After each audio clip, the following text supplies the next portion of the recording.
All right, hey guys. If you're seeing this video, then good things are about to happen. We're going to talk about the T200 today. We're going to talk about the sob story. So I'm going to try and keep this brief and to the point. We've had this thing for a couple years. This is a 2002 T200. It's got about 5,400 hours on it, I think. And it's a piece of shit. It has been since we got it. Obviously, we didn't know it was a piece of shit when we bought it, or we wouldn't have bought it. The guy we bought this from, or the dealer, or whatever, I don't remember, is up in Iowa somewhere. Probably better, I don't know the name of the outfit. But basically, they were a bunch of big fat liars, and they sold us a machine that wasn't right. We knew the tracks were and we knew it was open cab and all this other stuff, but we get it here, it doesn't steer right. And so it's hard to get it started because you got to find neutral with it and everything. Come to find out there's a massive hydrostat leak. And we just kind of do the bare minimum with it for a while, and we try and mess with it. And then eventually what we decide is, let's just send it to Bobcat. It's going to be expensive, but they'll look at it. They'll see if anything else is wrong. They'll fix the damn thing, because we were thinking, well, if the hydrostat has to come out, that's really a job that we can't do right now because, well, somebody hasn't finished cleaning out the shop yet. But regardless, we'll send it to Bobcat. And we try and get a hold of Bobcat because they used to have somebody coming down here regularly to like deliver machines and stuff like that, just to pick up in a trailer, more than enough to handle this thing, right? And kept trying to get a hold of her. Oh my gosh, look who it is, Power Stroke Panther. He's come to help. Back to the point. She wouldn't get back to Dad on any of it. She just kind of was blowing us off, which was, well, really wasn't putting her or Bobcat in good graces in our eyes. But, regardless, that's just how it worked out. So eventually, we hear from, and look, this is White Star, okay? Don't ever go to White Star. Fuck them. And you're going to see why here in a second. So they call Dad one day and they say, hey, you still want your skid steer hauled over here? And he's like, well, yeah, because they were going to charge us like $600 to ship it over there, to come get it and take it over there. It's kind of ridiculous, but all right. And Dad was like, I don't really want to do that. And so they call one day and they say, hey, we're coming down to pick up another machine. If you guys want, we can come grab your T200 and we'll cut your break on the freight. We'll cut your rate by 50%. So instead of $600 to haul it over, it's $300. All right, that's a pretty good deal. So they come pick it up. They take it over there. Granted, they did fix the hydrostat leak on this. It was a seal on top of the hydrostat, which I was afraid to mess with because I was like, well, look, if the hydrostat has to come out or something, I can't do that, right? So they fix the hydrostat leak. They replace the hydraulic breather. They do a couple other things to it. They check out the all the controls on the remotes there. We told them to check those out, make sure that everything's there and that it works. They said it did. Of course, we've never tested it, so I don't know if they lied about that too. And they said they fixed the steering. They adjusted the steering so that it worked. And then we had a friend of ours over around Wichita, where the dealer was at, and he had a trailer on him, and he said, yeah, I'll haul it back for you, not a problem, just so we didn't have to wait on Bobcat. And so we go over there a little bit later, and we pay for it and everything. And we're looking at the bill later. Well, they charge us the full rate on freight to haul this over. They charge us the $600. And on top of that, grand total, the bill was $2,700 to fix a freaking leak, basically, and to look at a couple things. Now, they didn't replace really any parts, but when we got this thing back, the steering was worse. I had to reset it. And by the way, here's something else. You may have noticed these lift cylinders here for the cab. They were bad when we got it. All right. Should we replace them? Yeah, probably. But to lift the cab up to adjust the steering and all that, well, you got to pick it up the hard way. And that's kind of dangerous. This thing's heavy. And it's hard on a guy's back. Believe me, I've done it more than once. And so I had to jack the cab up, adjust the steering, and I've done a couple videos about trying to make it work, and it's getting worse again. There's not really much I can do with it because what needs to happen is a swash plate for, we'll come around here, on the hydrostat on this stick right here. This is the problem, right? This one right here. So on the hydrostat, that swash plate is where that square nub is attached to. It's all one piece.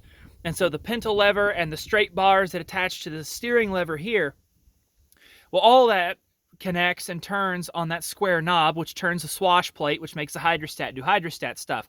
Well, that freaking square nub is worn down to where a pintle lever won't stay on it. And it gets loose, and so you've got a lot of play, and so this thing's really, really jerky, especially in forward. This track is particularly slow. It's really difficult to use the machine. And you'd think that White Star for $2,700, lying to us about the, the discount freight, they would go ahead and replace the cab lift cylinders, because they're not that expensive, really. You'd think they would have driven this around and been like, oh, yeah, the steering is still not right. We'll fix that. But no, they didn't. So they charged us a bunch of money and didn't really do much. They did fix the leak, again, which was the biggest thing. But still, that's a lot of money. So, yeah, fuck them. Don't ever go to White Star. Some people might say, oh, you shouldn't really point out names like that. Well, look, we're not the first group of people that White Star has screwed around with. I don't know what their problem is, but they need to knock it off. Okay? That ain't right. It's just not. And so after that, and we've messed with it, we've had to use it for a few things. And look, all the power is here. The engine starts up. The power's here. The hydraulics all work. I've done dirt work with it. We've picked stuff up with it. The problem is in the steering. Now, I don't know if it's a linkage, the hydrostat, or both. I would imagine at this point, with the swash plate being off because the steering linkage is loose, I imagine there's something wrong with the hydrostat a little bit. But regardless of what the actual problem is, I know that square nub is worn out where that pintle lever goes. So all this stuff has to come out the back to fix it. And initially what we were going to do with this is keep it. We were going to trade that once it was fixed on a bigger skid steer, because we need a skid steer with more power regardless of whether or not this was running right. This is only 70 horse. And we were just going to keep this one, fix it, because this is a good size to have for some things. But, again, we need a bigger one for, like, the heavy work. And there's a lot of heavy work that needs to be done around here. Skid steer is the appropriate tool for the job. But when we got to pricing stuff out to see about fixing this, it got really expensive really fast, which I'm not surprised, because that name right there and that logo, that means money. They are proud of their stuff, I'm telling you. So we decided, you know what, we're not going to do that. We'll trade this and we'll just get a different skid steer. Well, recently found an opportunity to trade this and get another skid steer. If you're seeing this video, we should have the other skid steer here, and I'll do a video about it later. But that is kind of the sob story with the T200. Now, in terms of, if this was running right, let's say, would this be a good machine? Yes, it would. I think it would be a very good machine if it was running correctly, because like I said, it's got a Deutz engine in it. It's got all the power, all the hydraulics work. It's not uncomfortable to drive. It's not overly difficult to work on. I've put a couple starters in it. That's really about the only thing I've done. And the only reason I put 2 starters in it is because for some reason, the ignition key, if you go over something that's too rough, it'll bump forward into the start position and it'll engage a starter to the engine while the engine's running. And if you don't back the key off, it'll just sit there and cook the starter.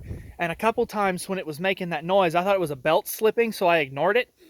And don't do that, because you will burn a starter, and that's not good. In fact, I still have the last starter I put in it. I still got that in the shop.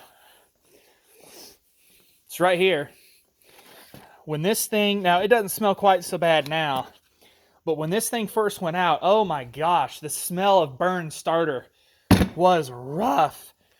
Now, obviously, yeah, like I said, I'll just show you here, because, why not?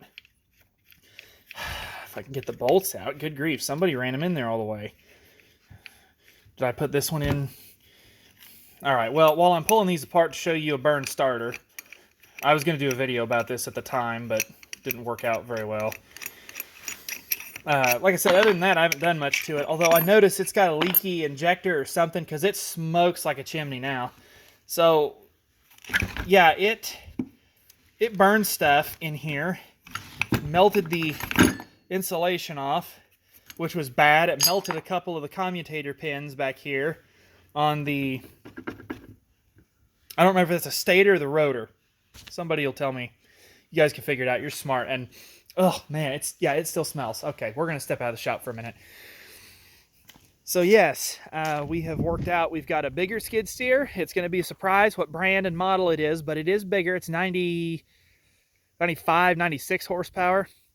So it should do a lot more for us. And we can kiss this thing goodbye, which is going to be very nice. And then, yeah, we're not going to go back to Bobcat unless we have to. We've still got a 743 that is actually a pretty good machine, but the motor's seized. But I can fix most of that machine without having to go back to Bobcat, because Bobcat's real proud of their stuff. So the only thing on that we'd have to go for is like maybe the muffler. But everything else, wiring, engine parts, all that, I can find somewhere else. I almost guarantee it. They made a lot of those little 743s. They're tough. And you know what? This thing's kind of tough too, just because of how much running it did. Even though it's not running very well. So anyway, that's the sad story on that. And here in a few days, I should have a video out about our new-ish, it's not brand new, but new-ish skid steer. And it should be a lot better for us. So appreciate you guys stopping by, and keep an eye out for that. We'll see you later.